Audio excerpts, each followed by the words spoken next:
Harbaugh now heads to the Los Angeles Chargers. He wins everywhere. He wins, period. Justin Herbert, he's a crown jewel. Well, you guys better enjoy this. Quick snap, Herbert to throw. Has a man, touchdown! The fans loved it. You have to love what you're seeing on tape if you're a Chargers fan, especially for the future with Justin. Herbert on the move and throws and touchdown. I was just trying to show off. We're going to be known as world champions. And we're going to do it or die trying. Don't let the powder blues fool you. Who's got it better than that?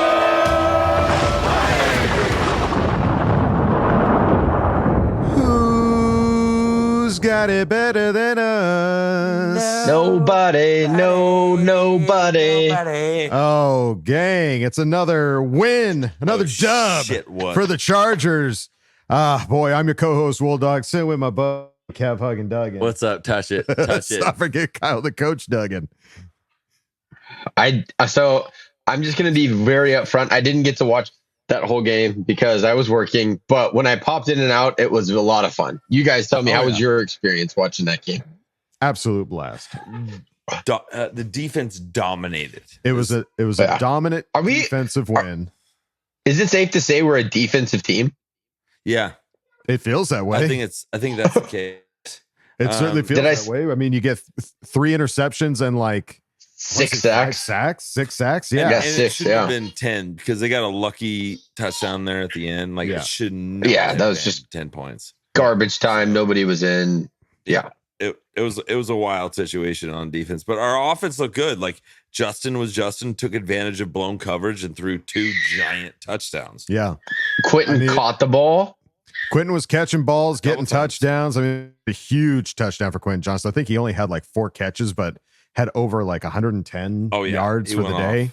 Let's Ladidi McConkey getting catches as well. Josh Palmer, man, being clutch. He had 2 catches, but he had like 60 yards. And one of those was a touchdown. So that was insane. Yeah. And you had a very clear 1, 2, and 3 guy. Quentin had 4 catches, 118 yards. Ladd 5 for 64. Josh Palmer 2 for 63. Like those were your dudes. Yeah, those were the guys. And go ahead. Oh no, when your defense can hold them the way they held them and made Jameis Winston look how Jameis Winston should look. Yeah, the excitement factor where he was going to come out and throw all over us. People predicting these games, that's crazy. Just need to calm down because our defense is this good. Yeah, no, I mean, I get it. Go ahead. No, I was just looking at the stat line because I didn't get to watch the game, so I'm actually looking at the box score. Jameis, do you guess how many times they threw the ball?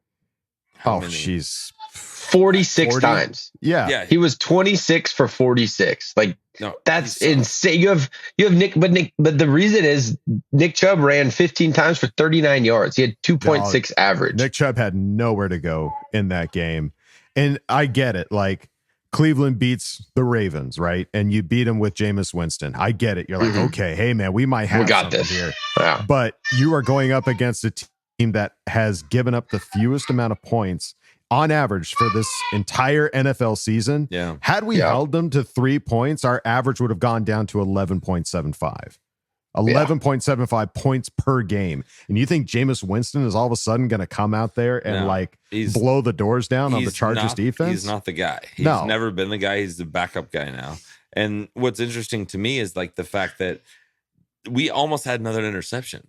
Derwin James. Yeah, there was a close one for Derwin. Derwin botched one. Well, it started off as like, okay, Morgan Fox is going to get a sack, but Morgan Fox didn't finish the tackle. And then Jameis Winston threw it right in the hands of Derwin James. And you were just like, there's another interception, but he dropped it. It's exactly how we predicted it. He was going to be throwing. He's going to be standing in the pocket too long and throwing interceptions. It's exactly what he did. We had 6 sacks. Yeah, and Troy Dye with the 4th down stop. Like it was just turnovers everywhere. Everyone was showing up everywhere. It was just a great. So much fun. DD's back with punt returns going deep. Davis had a great return. DD went off to the point that they were just like, you don't need to do any more returns. We'll put Ladd out there. You sit down. You've done enough for King and Country. Yeah. Really, I'd say like the only negative, the only like, we got to shore this up is that offensive line, man. Because Justin Herbert had, I think, 5 sacks in the first half.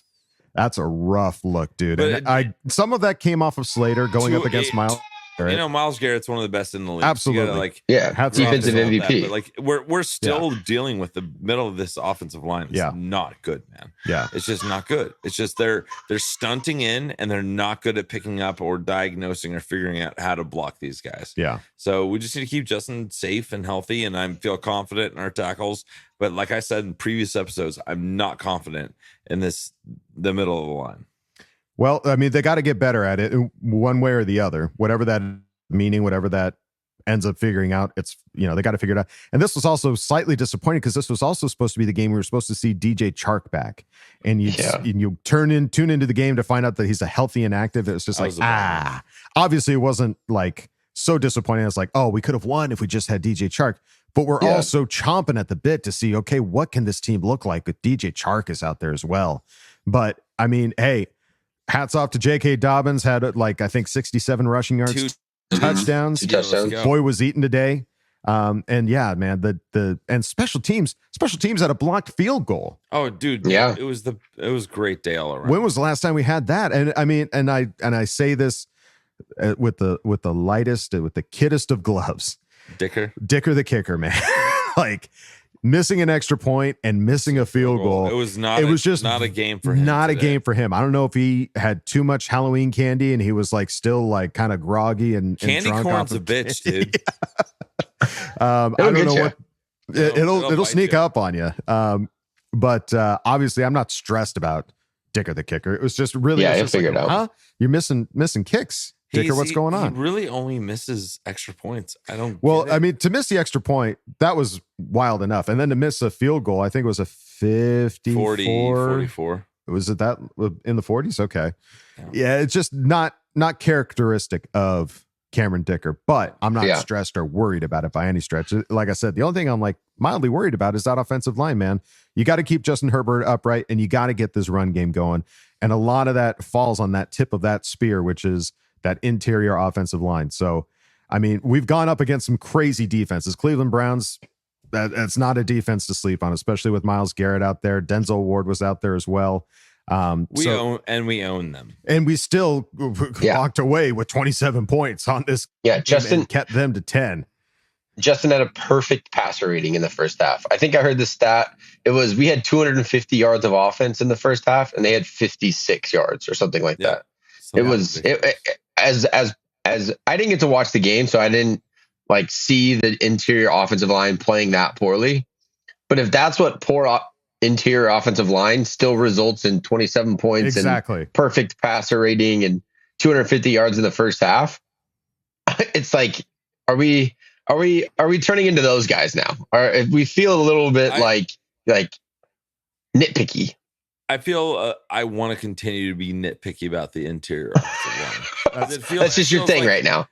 No, it just feels like the only place that we are a deficit. Everywhere else is working except for the guards and our center. That's it. It's like you're sending your kid home with a report card. You've got A's all down the line, but you got some needs of improvement. Okay, and needs improvement. Citizenship needs some improvement. Exactly. That's all we're talking about. Like, hey, you're still a killer student and we love you. You're killing it out there. Take less off. You just gotta, hey, these are the areas you need to improve on. And it was still, like I said, it was just a great game to see. Because Adam Rank, man. Adam Rank, keep doing it. I hope you go against us next week. I hope keep doing it. That's just his MO, is just to vote against the Chargers by 1 point in one way or the other. But no, this was a must-win game because now, as we saw in that initial graphic, 70%. Chargers now 70% chance of making it to the playoffs. Let's go. Great, way better than the 44% if we would have lost this game. Take that. Yeah, and we keep playing games like this, we're gonna be fine. Yeah, I mean, and pretty injury-free. The only ones we had Khalil Mack kind of come up near the end, but he was still on the sideline. He was still on the sideline, so it's promising. Simi Fehoko had to walk off with an elbow. Simi's gone, dude. I think he's gone. It looked a little rough for Simi. I think that might be a sign of like we're bringing somebody else in. And I didn't see the play, but I heard Jasir Taylor had to step out, and so they brought Eli. Damn Apple fibula. In. That Fibby, man, is it's been a crux for him this whole 2024 season. Yeah. It was a great game for Kevin and I. We got to live stream that one with folks over on Patreon. Sweet. Fun. Everybody that was a part of that on Patreon, thank you guys so much. Made the game so much fun. We didn't advertise it because we weren't really sure like how it was going to go because we hadn't done a live stream in a hot minute, but it worked out great. And shout out to all of you guys that made it so much fun to hang out with you and watch this game together. And that's basically all we got. Any other thoughts for an So I listened to a post game. Well, go ahead. You can go on and set, Kev. But I listened to the post game press conference. Did you guys hear Jim Harbaugh's his post game? I haven't heard a peep. No. Oh my God, he's just so happy. He went on this whole long tangent about how his mom and dad on their honeymoon, right after they got married, they went to a Browns game the next day. His dad took his new wife and they went to a Browns game the day after they got married. They went to White Castle for breakfast and then walked to the Cleveland Browns game. Happy honeymoon. Let's go to White Castle in a football game. Jim Harbaugh's just so happy. He's just sharing family stories at post-game press conferences now. I love it so much. That's the best Jim Harbaugh. Yeah. But what are your final thoughts, Kev? No, I loved it. That was it. That's pretty much got it out before. You got it all out? All right. That was it. Feeling good. Well, there you go, folks. Just a quick instant reaction for us. We're going to have a full episode coming out on Tuesday, but we got to get our feelings out right now. Thank you guys so much for hanging with us. We'll catch you on the Tuesday episode, but until then. Love you, bye. Love you, bye. The Raiders lost. Love you, bye. The Raiders lost. The Broncos lost. Let's friggin' go. Come on, Chiefs lose.